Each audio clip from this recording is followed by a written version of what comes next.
Attaque qui, je vous le rappelle, a ciblé directement la communauté juive et qui a donc un écho particulièrement symbolique en Israël. Bonsoir Frédéric Simon.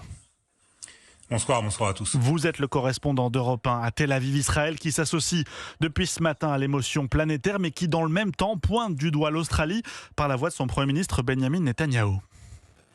Oui, un Benjamin Netanyahou particulièrement sévère. Le Premier ministre israélien a rappelé qu'en août dernier, alors que Canberra avait annoncé son intention de reconnaître l'État palestinien, elle avait adressé une lettre à son homologue australien, l'accusant de jeter de l'huile sur le feu de l'antisémitisme. Lorsque les dirigeants restent silencieux, a ajouté Netanyahou, l'antisémitisme se répand comme un cancer. Yitzhak Herzog, le président israélien, s'est exprimé d'une manière plus mesurée, tout en appelant l'Australie à lutter contre la gigantesque vague d'antisémitisme qui gangrène sa société.